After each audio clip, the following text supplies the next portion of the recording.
السلام علیکم ورحمۃ اللہ وبرکاتہ۔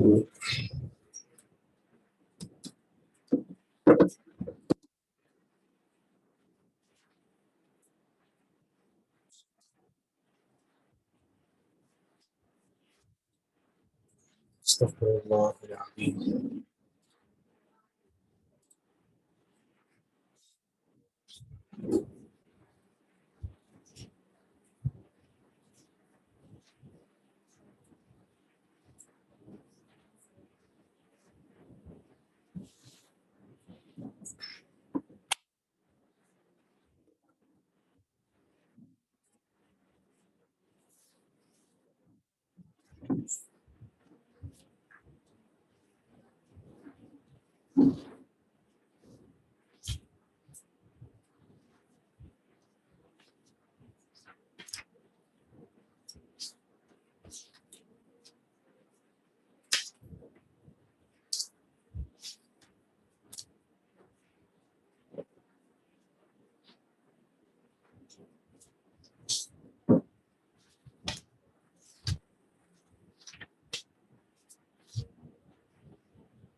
الحمد لله نحمده ونستعينه ونستغفره ونؤمن به ونتوكل عليه وصلى الله تعالى وسلم على سيدنا محمد وعلى آله وصحبه وسلم تسليما كثيرا۔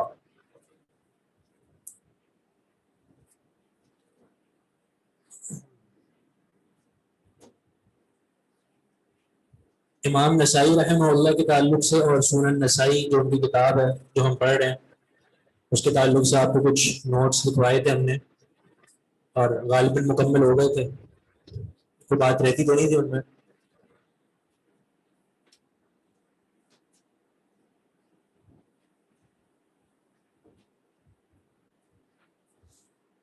آواز آ رہی ہے میری آن لائن سب کو؟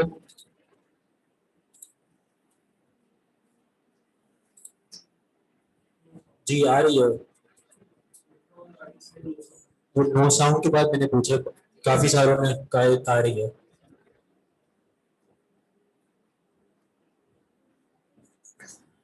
جی نوٹس جو ہیں وہ ہمارے الحمدللہ تقریباً مکمل ہو گئے، ویسے تو کافی باتیں اس میں ہماری رہتی تھی لیکن اختصار کی بنیاد پر ہم نے وہیں پر اکتفا کیا ہے، چونکہ ہمارے پاس ٹائم بھی کم ہے اور یہ ہم نے انشاءاللہ ختم بھی کرنی ہے کتاب، تو ہماری کوشش یہ ہوگی کہ جو کچھ باتیں رہتی ہیں امام نسائی کے منہج کے تعلق سے وہ کتاب کے بیچ میں ہی باتیں آ جائیں۔ جب انسان اس کو دیکھتا ہے نا، یعنی رأی العین، ٹھیک ہے، دیکھ کے انسان کو زیادہ بات سمجھ آ جاتی ہے بنسبت اس کے کہ بغیر دیکھے وہ بس پڑھتا جائے یا لکھتا جائے۔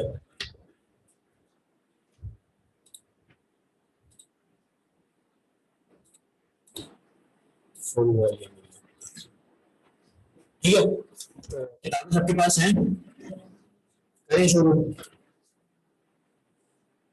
اچھا اس کا جو ہے وہ یعنی طریقہ یہ ہوتا ہے کہ حدیث کا کہ اس کی قراءت کی جاتی ہے، قراءت کی جاتی ہے تو مطلب یہ کہ ایک طالب علم اس کی قراءت کرتا ہے، پڑھتا ہے اس کو، صحیح ہے، اور اس کے بعد پھر جو یعنی استاد ہیں وہ اس حدیث پہ اپنا درس دیتے ہیں۔ تو یہ طریقہ یہاں پر بھی ہوگا کہ آپ میں سے کوئی ایک طالب علم پڑھے گا حدیث اور سب پڑھیں گے انشاءاللہ، سب کی باری آئے گی، یعنی جو آن کیمپس ہے ان کی بھی اور جو آن لائن ہے ان سے بھی میں پڑھاؤں گا.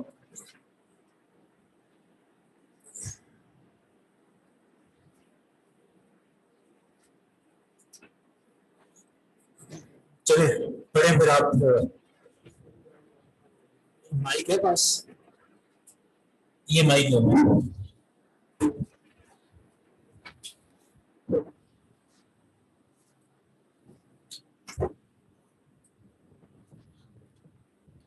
بسم اللہ الرحمن الرحیم. ذرا رکیے گا. ہم کہتے ہیں ایک سوال ہے کہ آپ کے پاس اگر پی ڈی ایف میں ہے تو اسکرین شیئر کریں, ہمارے پاس ہارڈ کاپی میں نہیں ہے ابھی. اللہ عالم یہ معاملہ مطلب کیونکہ جو آپ لوگوں گروپ ہے اس میں بھیج دیا ہوگا, کیونکہ باقی طلبا کے پاس بھی ہے تو اس گروپ میں آپ دیکھیں انشاءاللہ پی ڈی ایف ہوگا, آپ وہاں سے ڈاؤن لوڈ کر لیں.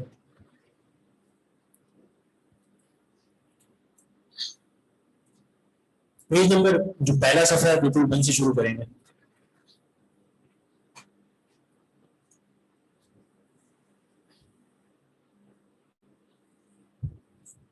جی پڑھ. بسم اللہ الرحمن الرحیم. کتاب الطہارہ. تعویل قوله عز وجل اذا قمتم الى الصلاة فاغسلوا وجوهكم وايديكم الى المرافق وأيديكم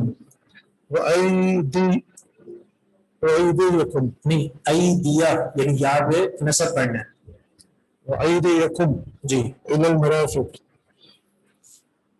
عن أبي هريرة أن النبي صلى الله عليه وسلم قال إذا استيقظ أحدكم من نومه فلا يغمس يده في وضوءه حتى يغسلها ثلاثا فإن أحدكم لا يدري أين باتت يده. ٹھیک ہے یہاں تک صحیح. نہیں, بس یہاں تک, آگے نہیں بڑھنا. الحمدللہ والصلاۃ والسلام علی رسول اللہ اما بعد. ہماری الحمدللہ حدیث باقاعدہ طور پر شروع ہونے والی ہے, اور اس کو شروع کرنے سے پہلے ایک نصیحت میں اپنے آپ کو بھی اور آپ سب کو بھی یہ کرنا چاہوں گا کہ یہ حدیث کوئی عام چیز نہیں ہے, عام بات یا عام کلام نہیں ہے. یہ اللہ کے رسول صلی اللہ علیہ وسلم کے فرامین ہے. اور سورۃ حجرات میں اللہ تعالیٰ فرماتا ہے,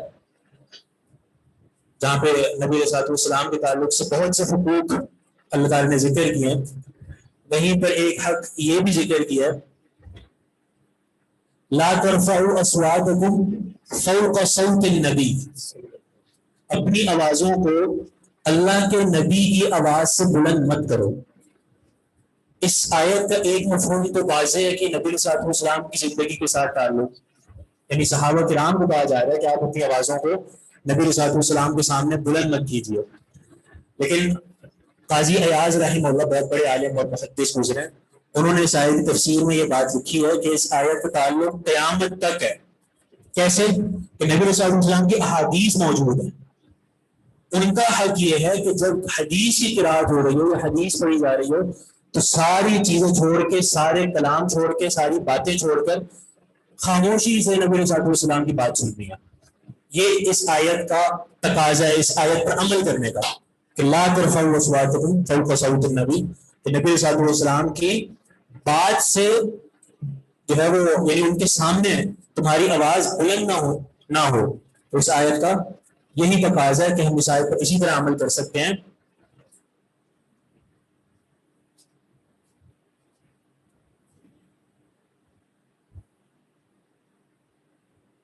جی اس آیت پر اسی طرح عمل کر سکتے ہیں کہ جب حدیث پڑھی جا رہی ہو یا سنائی جا رہی ہو تو اس وقت بالکل خاموشی سے نبی صلی اللہ علیہ وسلم کی بات کو سنا جائے, کیونکہ نبی صلی اللہ علیہ وسلم کی باتیں ہیں یہ, ٹھیک ہے. نبی صلی اللہ علیہ وسلم کی احادیث نبی صلی اللہ علیہ وسلم کی باتیں ہیں. جیسے وہ عربی کا شعر ہے بڑا معروف, اہل الحدیث هم اہل النبی ان لم یصحبوا نفسه انفاسه صحبوا, کہ جو حدیث پڑھنے والے ہیں یہ دراصل نبی علیہ السلام کے ساتھی ہیں. اہل الحدیث یعنی حدیث والے, یہ نبی والے ہیں. اہل الحدیث ہم اہل النبی، حدیث والے در حقیقت نبی والے ہیں. علم یصحبوا نفسہ، اس طرح نبی والے کہ اگرچہ آپ کی ذات سے تو نہیں مل سکے، یہ ہم لوگوں کی بات ہو رہی ہے کہ نبی علیہ السلام کی ذات سے تو ملاقات نہیں ہو سکی ان کی، اور نبی علیہ السلام کی ذات سے صحبت تو ان کو حاصل نہ ہو سکی، لیکن انفاسہ صحیح، نبی علیہ السلام کے سانسوں سے یہ مل چکے ہیں. بات سمجھ آ رہی ہے؟ نبی علیہ السلام کے سانسوں سے یہ سب مل چکے ہیں، ان کی ملاقات ہو چکی ہے. سانسوں سے کیسے؟ اشتہار آ گیا حدیث کہ یہ جو نبی علیہ السلام کی حدیث ہے، اس کو اس نے تعبیر کی نبی علیہ السلام کی سانسوں سے، جو ہے کہ نبی علیہ السلام کی سانسیں گھوٹ رہی ہیں. تو حدیث والے گویا اپنے آپ کو نہیں سمجھے کہ وہ نبی علیہ السلام کی سانسوں سے مستفید ہو رہے ہیں. تو ایک بڑا مقام ہے یہ، ایک جسے کہتے ہیں نا بڑی فضیلت والی بات ہے کہ نبی علیہ السلام کی ہم احادیث کو پڑھ رہے ہیں، تو اس کا از کے ادب کا تقاضا بھی یہی ہے. عبداللہ بن مبارک رحمہ اللہ، ان کے بارے میں آتا ہے کہ ہر وقت اپنے مکتبے میں رہتے تھے، اکیلے کتابوں میں گم. تو کسی نے کہا کہ الا تستوحش، آپ اکیلے رہتے ہیں، پوری زندگی آپ نے اکیلے گزار دی، تو آپ کو وحشت نہیں آتی اکیلے پن سے؟ یعنی اکیلا رہ رہ کے انسان ظاہر وحشت اطلاع ہو جاتا ہے، اس کا دل کرتا ہے کہ میں کسی دن ملوں جا کے اور کوئی ساتھ ہو میرے. تو آپ کو وحشت نہیں ہوتی اکیلے رہنے سے؟ تو انہوں نے کیا کہا تھا، کیف استوحش وانا مع النبی صلی اللہ علیہ وسلم واصحابہ، کہ میں وحشت میں کیسے ہو سکتا ہوں، تم عام لوگوں کے ساتھ ہوتے ہو، میں نبی علیہ السلام کے ساتھ ہوتا ہوں. حالانکہ ملاقات تو ظاہر سی بات نہیں ہو سکی، لیکن ملاقات کیسے؟ نبی علیہ السلام کی احادیث کے ذریعے.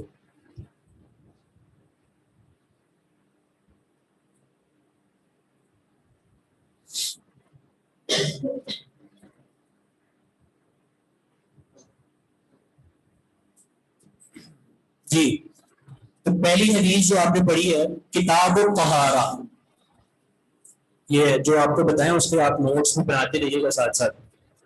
کتاب الطہارہ، طہارت کی کتاب. طہارت کسے کہتے ہیں؟ پاکیزگی کو. صحیح ہے. اور طہارت سے کیوں آغاز کیا جاتا ہے؟ اس لیے طہارت سے آغاز کیا جاتا ہے کیونکہ دین اسلام کی سب سے بنیادی چیز کیا ہے؟ نماز. صحیح ہے، بنیادی چیز، یعنی کلمہ پڑھ لینے کے بعد جو سب سے بنیادی چیز ہے وہ یہ ہے کہ اس نے نماز پڑھنی ہے. اور نماز پڑھنے کے لیے کیا ضروری ہے؟ طہارت. نماز کے لیے طہارت ضروری ہے. اگر طہارت اس کو حاصل نہیں ہے تو اس کی نماز ہی نہیں ہے.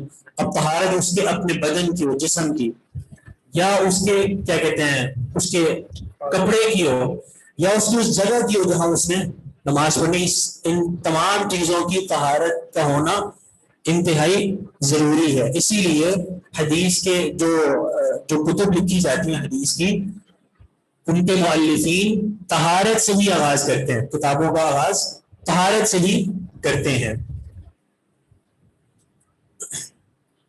تو اسی لیے امام نسائی نے بھی اپنی کتاب کا آغاز طہارت سے کیا، اور طہارت کے بعد پھر صلاۃ کی طرف آئیں گے، نماز سے متعلق بات کریں گے.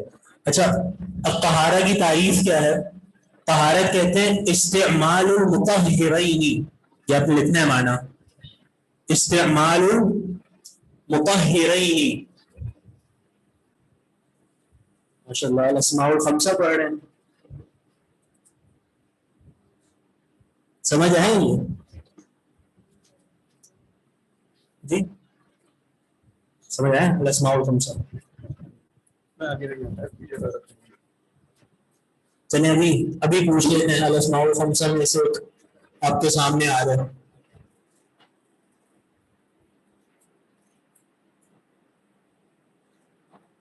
تو طہارت کے معنی میں نے کیا بتایا؟ استعمال المطہرین.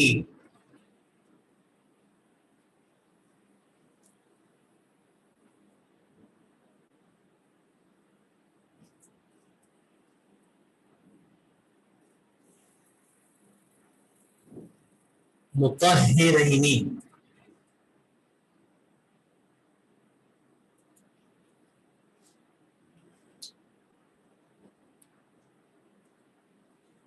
مطلب کیا ہے اس کا؟ دو پاک کرنے والی چیزوں کا استعمال.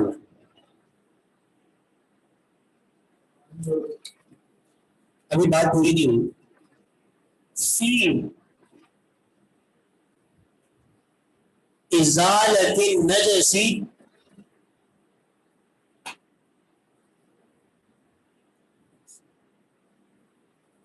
والحدث.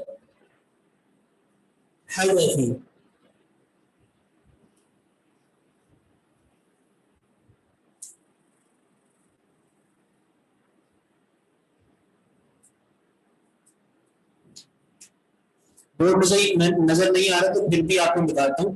استعمال المطہرین فی ازالت النجس والحدث.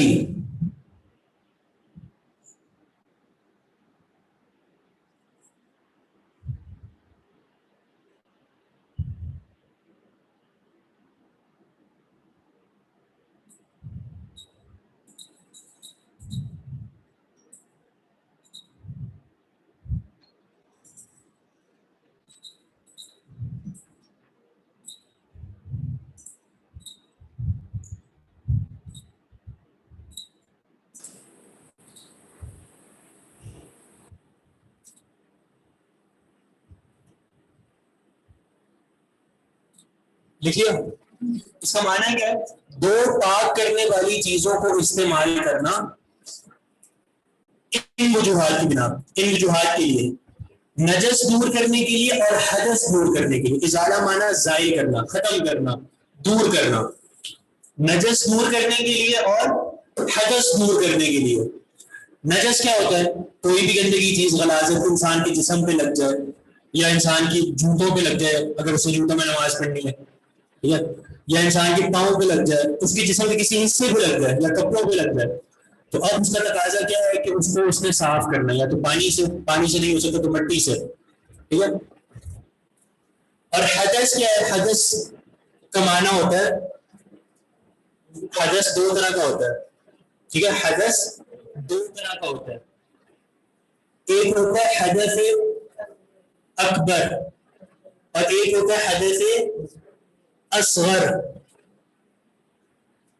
یہ دو طرح کا حدث ہوتا ہے. حدث اکبر وہ چیز ہوتی ہے جس کی وجہ سے آپ پر غسل کرنا واجب ہو جاتا ہے.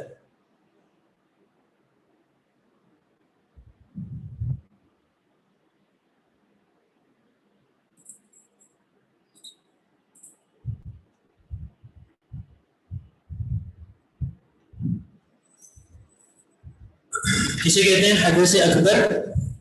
وہ چیزیں جن کی وجہ سے غسل کرنا واجب ہو جاتا ہے.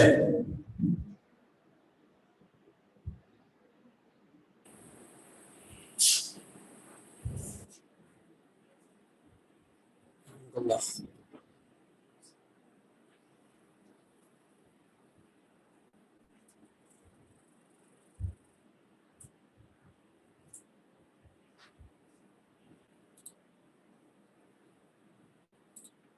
یہ چیٹ جو ہے وہ آل کس طرح ہوتی ہے جی؟ یہ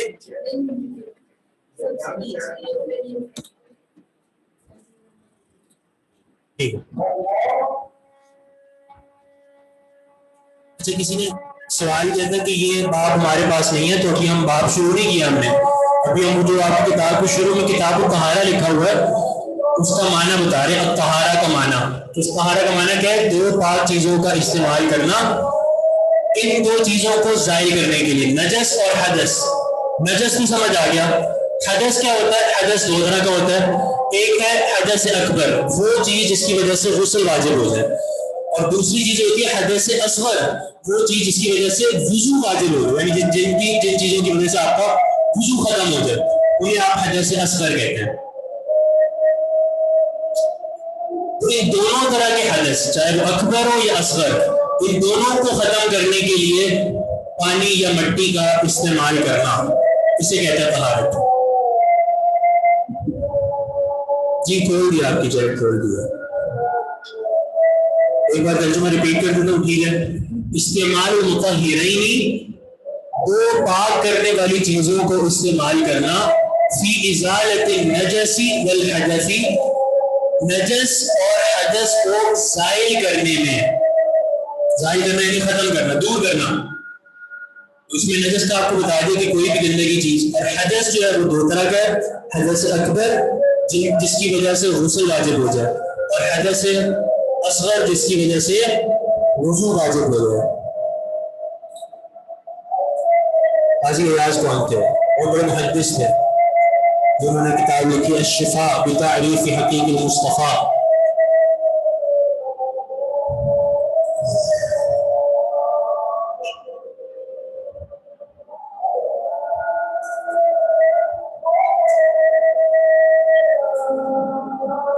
چلیں انشاءاللہ نماز کے بعد پھر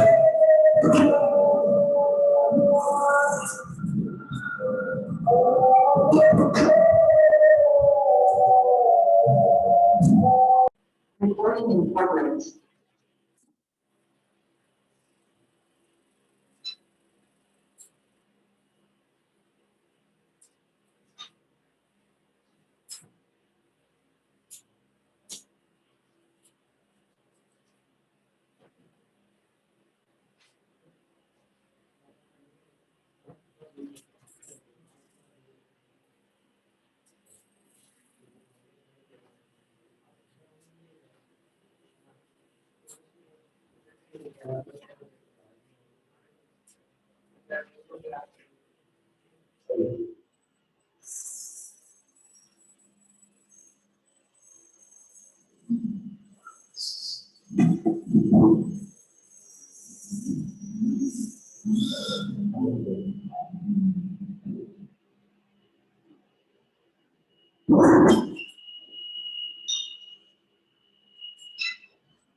السلام علیکم ورحمۃ اللہ وبرکاتہ.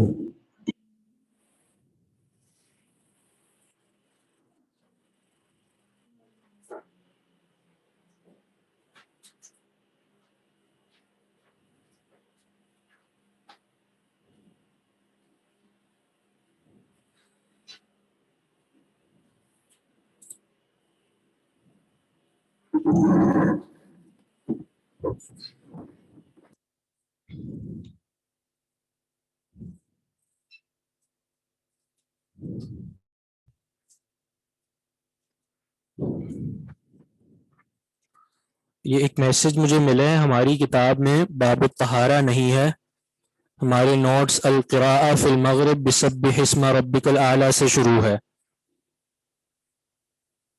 تو یہ معاملہ اور کسی کے ساتھ ہے؟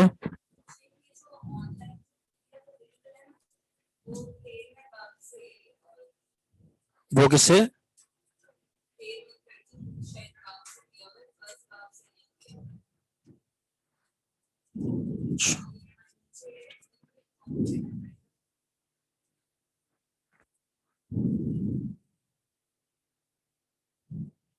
لیکن باقی سب نے کہا ہے کہ نہیں ہمارے پاس پورا ہے، یعنی شروع سے ہی ہے کتاب الطہارہ تأویل قولہ عز وجل.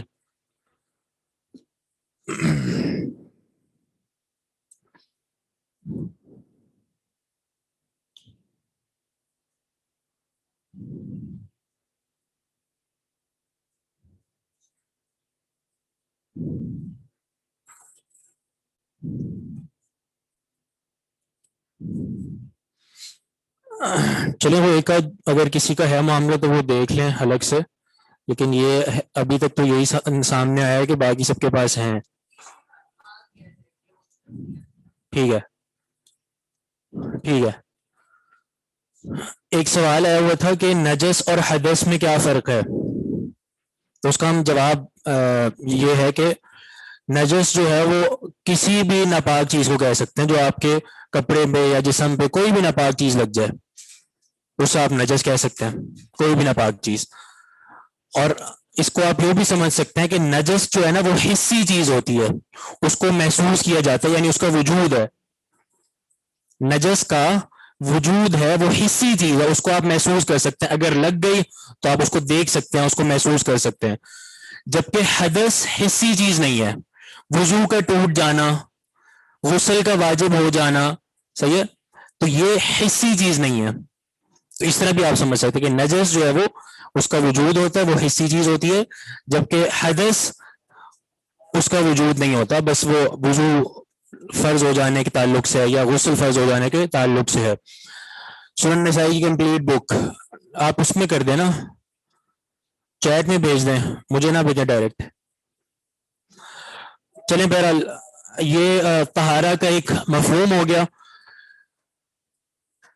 جس میں ہم نے یہ بتایا کہ طہارہ کی جو اصل ہے وہ یہ ہے کہ استعمال المطہرین، یعنی دو پاک چیزوں کو استعمال کرنا. دو پاک چیزوں سے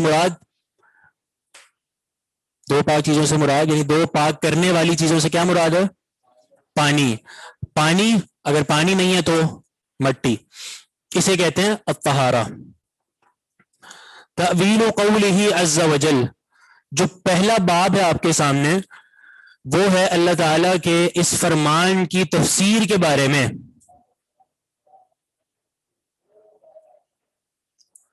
اللہ تعالیٰ کے اس فرمان کے بارے میں، یا ایھا الذین آمنوا اذا قمتم الی الصلاۃ فاغسلوا وجوہکم وایدیکم الی المرافق. آپ کے نوٹس میں اذا قمتم الی الصلاۃ سے آیت شروع ہو رہی ہے، اور بعض نسخوں میں یا ایھا الذین آمنوا بھی موجود ہے، یعنی آیت کے شروع سے. ٹھیک ہے، اللہ تعالیٰ کے اس فرمان کی تفسیر کے بارے میں ہے یہ باب. اذا قمتم الی الصلاۃ، جب تم کھڑے ہو نماز کے لیے. فاغسلوا وجوہکم، تو پس تم دھو لو اپنے چہروں کو. جی، فاغسلوا وجوہکم، اپنے چہروں کو دھو لو. وایدیکم الی المرافق، اور اپنے ہاتھوں کو دھو لو کوہنیوں سمیت. یہیں تک کی آیت جی. وایدیکم الی المرافق، اور اپنے ہاتھوں کو کوہنیوں سمیت. یہ میں معنی بتاتا ہوں اس کا، سمیت معنی کیوں کیا ہے. جی، یہ آیت جو آپ نے بھی سنی ہے، یہ آیت وضو کے نام سے مشہور ہے. اس میں اللہ تعالیٰ نے وضو کا طریقہ بتایا کہ وضو کس طرح کرنا ہے، اور آپ دیکھ رہے ہیں کہ بالکل اللہ تعالیٰ نے ترتیب سے بات بتائی ہے. اذا قمتم الی الصلاۃ فاغسلوا وجوہکم، وضو میں سب سے پہلے چہرے کو دھویا جاتا ہے، ٹھیک ہے. اس کے بعد کیا کیا جاتا ہے؟ ہاتھوں کو دھویا جاتا ہے. آگے کیا فرمایا اللہ تعالیٰ نے؟ وامسحوا برؤوسکم، اس کے بعد کیا کرنا ہے کہ اپنے سروں کا مسح کرنا ہے. وارجلکم الی الکعبین، اور اس کے بعد کیا کرنا ہے؟ آخر میں اپنے پاؤں کو دھونا ہے ٹخنوں سمیت. ترجمہ ریپیٹ کر دیں، ٹھیک ہے. اللہ تعالیٰ تأویل قولہ عز وجل، تأویل معنی تفسیر. اللہ تعالیٰ کے اس فرمان کی تفسیر کے بارے میں، اذا قمتم الی الصلاۃ، جب تم کھڑے ہو نماز کی طرف، نماز کے لیے. فاغسلوا وجوہکم، تو پس تم دھو لو اپنے چہروں کو. وایدیکم الی المرافق، اور اپنے ہاتھوں کو الی المرافق، کوہنیوں سمیت. معنی اسی طرح کریں گے جس طرح میں نے کیا ہے، اور اس کی وجہ میں آپ کو بتاتا ہوں.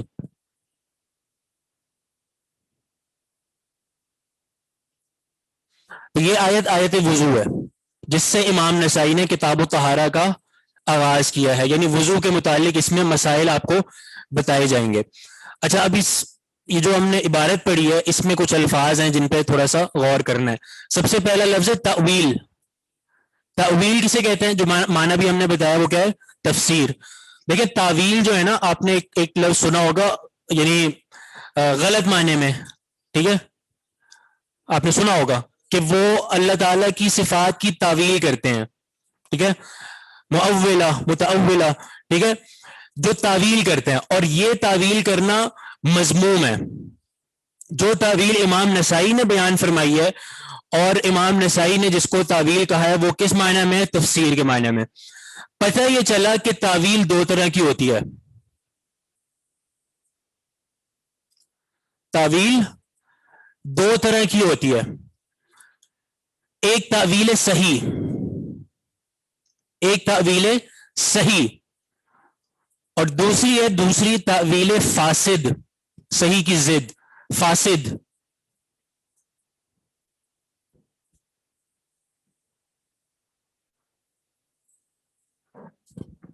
پہلی ہے تعویل صحیح اور دوسری ہے تعویل فاسد. جو پہلی تعویل ہے نا جس کو ہم تعویل صحیح کہتے ہیں، وہ ایک سوال بھی ہے کہ سر تعویل تو ہمیشہ منفی معنوں میں استعمال ہوتی ہے، تو یہاں پہ امام نسائی تعویل و قولی عز و جل یہ کیا؟ تو وہی بتا رہا ہوں کہ تعویل جو پہلا معنی نا صحیح، تعویل صحیح، یہ متقدمین علماء یعنی جو شروع کے علماء ہیں، یعنی آپ جس کو سمجھیں کہ نبی علیہ السلام کے زمانے کے بعد کے جو یعنی قریب قریب کے جو علماء ہیں وہ اس لفظ کو استعمال کرتے رہے تفسیر کے معنی میں، یعنی وہ تعویل کو استعمال کرتے ہیں تفسیر کے معنی میں. جی ہاں، تابعین کہہ لیں یا تابعین کے بعد کے بھی کئی علماء، جی قرون مفضلہ کے جو علماء ہیں یا اس کے بعد کے بھی علماء وہ تعویل کو استعمال کرتے تھے تفسیر کے معنی میں. اور آپ باقاعدہ یعنی کتب تفاسیر جو پرانی ہیں ان تفاسیری کتب میں آپ باقاعدہ پڑھیں گے ہر آیت سے پہلے وہ یہ کہتے ہیں تعویل قولہ عز و جل ہکذا، اللہ تعالیٰ کے اس فرمان کی تعویل اس طرح ہے، یعنی تفسیر، غلط تعویل نہیں بلکہ تعویل صحیح. تو یہ پہلی تعویل جو ہم کہہ رہے ہیں تعویل صحیح، جس کو پرانے علماء تفسیر کے معنی میں استعمال کرتے رہے ہیں. جو دوسری تعویل ہے اسے کہتے ہیں تعویل فاسد. تعویل فاسد کیا ہوتا ہے کہ عبارت کا ایسا معنی بیان کر دینا جو معنی اس کے مطابق ہی نہیں ہے. اور یہ آپ سمجھ سکتے ہیں جو جن لوگوں نے اللہ تعالیٰ کی صفات کے غلط معنی کیے، یا قرآن مجید کے ہی کہہ لیں، قرآن مجید کی بھی غلط معنی بیان کیے، تو یہ بھی تعویل کہلاتی ہے اور یہ تعویل فاسد ہے، غلط تعویل ہے. جی ہاں، جیسے مثال کے طور پر اللہ تعالیٰ کا ید ہے، ید ہاتھ، اللہ تعالیٰ نے استعمال کیا، قرآن میں بھی ہے حدیث میں بھی ہے، بل یداہ مبسوطتان، ٹھیک ہے، تو قرآن میں بھی ہے حدیث میں بھی ہے. اب صحیح معنی اس کا یہ ہے کہ ید کا معنی ہاتھ ہی کریں، یہ صحیح معنی ہے. اور جن لوگوں نے تعویل کی انہوں نے کیا کہا کہ ید کا معنی کیا ہے؟ قوت. کیا معنی انہوں نے کیا کہ اللہ تعالیٰ کا ید نہیں ہے، ہاتھ نہیں ہے اس کا، جو اللہ تعالیٰ نے ید استعمال کیا نا اس کا معنی قوت ہے. یہ تعویل ہے اور یہ غلط تعویل ہے. تو آپ کو اس سے فرق سمجھ آ گیا ہوگا کہ تعویل دو طرح کی ہوتی ہے. ایک ہوتا ہے تعویل صحیح جو کہ تفسیر کے معنی میں، صحیح تفسیر کے معنی میں، جس کو پرانے علماء استعمال بھی کرتے رہے اور اب بھی استعمال ہوتا ہے، ٹھیک ہے، اس میں کوئی مشکل والی بات نہیں ہے. اور جو دوسری تعویل ہے جس کو ہم کہتے ہیں تعویل فاسد، جو بعد کے جو معتزلیوں اور قدریہ ان لوگوں نے جو استعمال کیا اللہ تعالیٰ کی صفات کے بارے میں خاص طور پہ، اور جس کی وجہ سے یہ لفظ بھی اب ہمیں مذموم لگنے لگ گیا، مذمت والا. یعنی جب ہم نے یہ لفظ سنا تو شاید تھوڑی دیر کے لیے ذہن گیا کہ بھئی یہ تعویل کیوں استعمال کر رہے ہیں. تو آپ کو سمجھ آ گیا ہو کہ یہ تعویل فاسد نہیں ہے بلکہ تعویل صحیح ہے جو پرانے علماء استعمال کرتے رہے ہیں. تعویل قولی عز و جل، اللہ تعالیٰ کے اس فرمان کی تعویل کے بارے میں. اذا قمتم الى الصلاة فاغسلوا وجوهكم وايديكم الى المرافق. یہ آیت کا آپ نے ترجمہ سن لیا.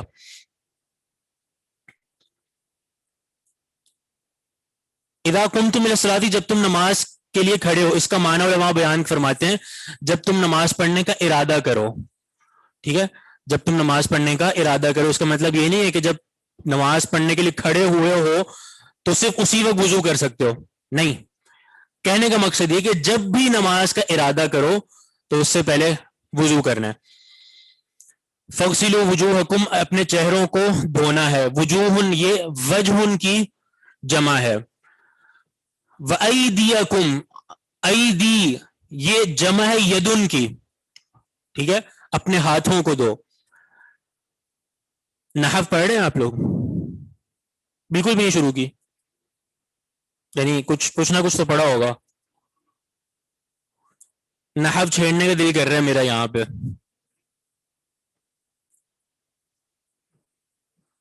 مطلب پچھلے سال پڑھی ہے نحو آپ نے؟ اچھا، اور اس دفعہ کیا پڑھا ہے نحو میں؟ اچھا، نہیں سبجیکٹ تو ہے، ایسا تو نہیں ہو سکتا.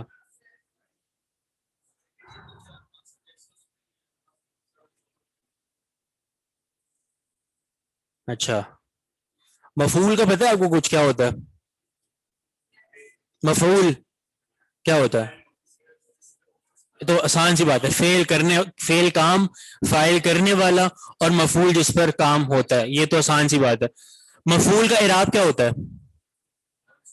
منصوب ہوتا ہے، نصب ہوتی ہے اس پر، اس پہ زبر ہوتی ہے. اچھا یہ بھی الاسماء الخمسہ پڑھ رہے تھے آپ، یہ بھی تو نحو کا ہے.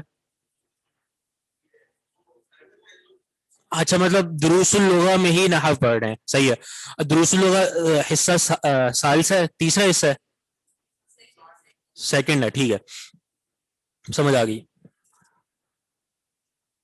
مفعول اس پہ نصب آتا ہے.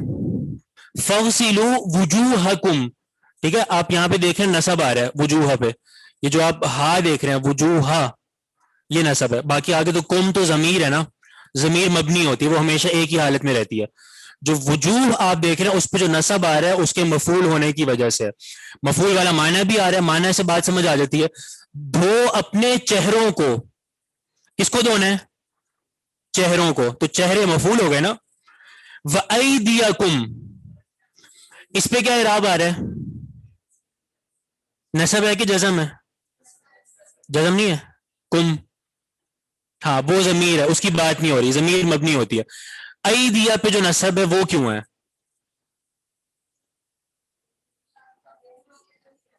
وہ بھی مفعول ہے، کیا کہیں گے اس کو؟ مفعول ثانی. پھر ہو سکتے ہیں، لیکن یہاں پہ کیا کہیں گے ہم؟ اگر تو ایک سے زیادہ ہیں تو وہاں پہ یہی کہا جاتا ہے کہ مفعول اول مفعول ثانی، تو یہاں پہ بھی یہی کہیں گے. آپ کو ایدی سے پہلے کچھ نظر آ رہا ہے؟ واو، واو، واو عاطفہ ہے. واو عاطفہ کیا کرتا ہے؟ جو اپنے پہلے والا اسم جو اس کے گزرا ہوتا ہے اس پر عطف ڈالتا ہے، یعنی جو پہلے والے کا اعراب ہے وہی اعراب بعد والے کا ہوگا. وجوہکم کا اعراب تو نصب ہو رہا ہے مفعول کی وجہ سے، ایدیکم کا جو نصب آ رہا ہے وہ اس کے عطف ہونے کی وجہ سے، کیونکہ اس سے پہلے عطف آ گیا جس نے ایدی کا اعراب ڈالا وجوہکم پر، تو اس کی وجہ سے ایدیکم بھی منصوب ہو گیا. ٹھیک ہے، اب معنی دونوں، اچھا جب عطف ڈالا جاتا ہے تو پھر معنی بھی دونوں کا وہی ہوتا ہے، یعنی دھو اپنے چہروں کو اور اپنے ہاتھوں کو. صحیح ہے. الی المرافق، یہ تو آسان سے المرافقی پہ جر آ رہی ہے، کیوں؟ کیونکہ اس سے پہلے الی حرف جر آ رہا ہے. حروف جارہ جو کتنے ہیں؟ کتنے؟ 17. یاد ہے کسی کو؟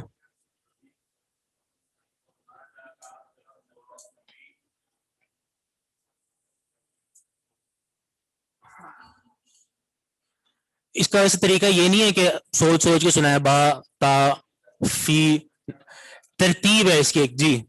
اور یعنی کتب نحو میں تو اس کو ایک فارسی کے شعر کی ترتیب دی جاتی ہے، اس سے زیادہ آسان ہو جاتا ہے یاد کرنا. 17 حروف جا رہے ہیں، باؤ تاؤ کاف و لام باؤ منزو مز خلا ربا حاشا من ادا فی ان علا حتی الا، یہ حروف جا رہے ہیں جو کہ 17 ہیں. صحیح ہے، یہ آسان سی بات ہے، اب 2-3 دفعہ دہرائیں گے یاد ہو جائیں گے، یعنی بہت آسان سے. تو الا جو ہے وہ حروف جارہ میں سے ایک حرف ہے، اور اس کی وجہ سے المرافقی پہ کیا آ رہا ہے؟ جر آ رہا ہے.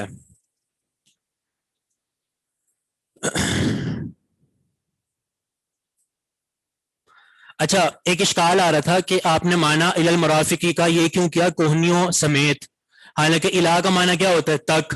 جیسے کہتے ہیں نا کہ یعنی سرت من البصرۃ الی الکوفہ، میں بصرہ سے گیا کوفہ کی طرف، ٹھیک ہے، یا تک کر لیں جو بھی معنی ہے. تو الا کا معنی تو یہ ہوتا ہے، تو آپ نے جو معنی کیا سمیت، یہ کیوں معنی کیا ہے؟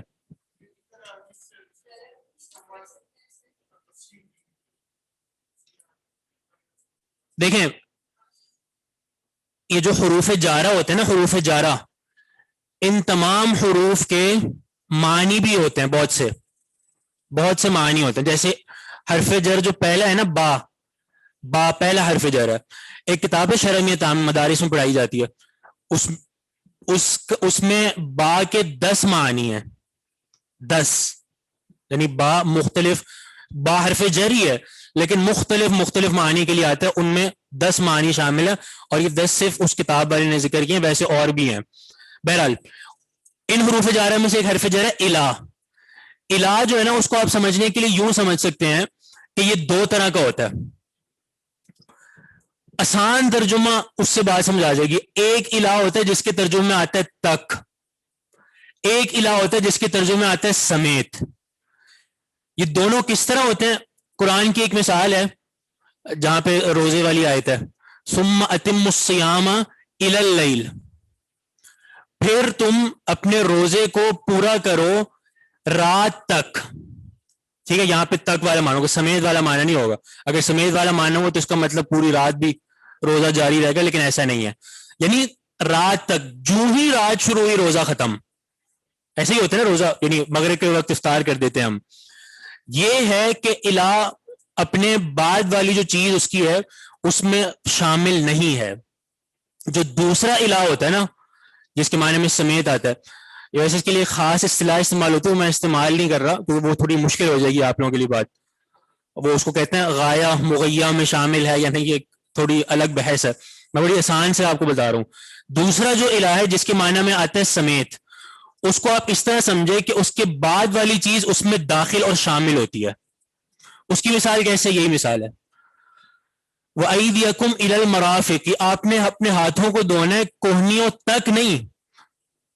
تک کا معنی یہ ہوگا کوہنی شامل نہیں ہے دھونے میں, تک کا یہ معنی ہوتا ہے.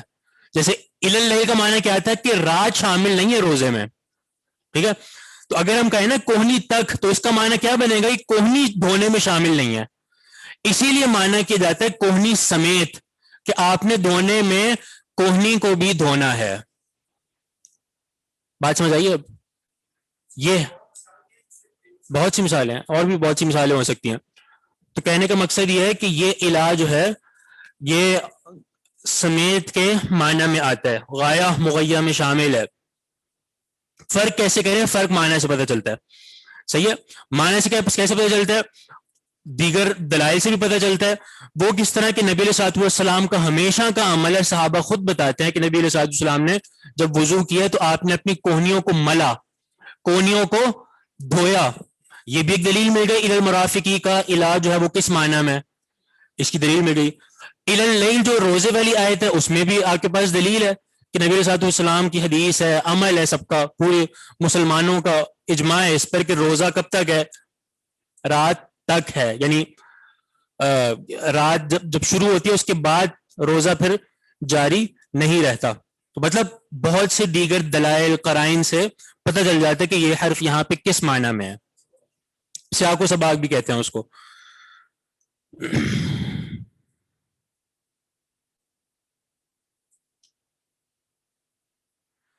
ہم تمام حدیثوں کی عربک سمجھائیں گے, یعنی پوری کتاب کا ترجمہ کریں گے, صرف چند حدیث نہیں بلکہ پوری کتاب کا ترجمہ ہوگا. تو آپ لوگ کا ابتدائی ہے اس لیے.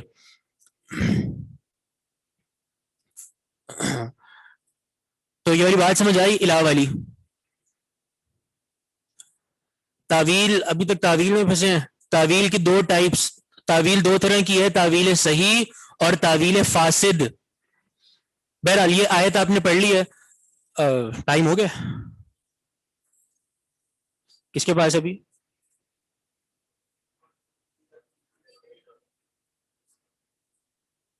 آئے ہیں شیخ؟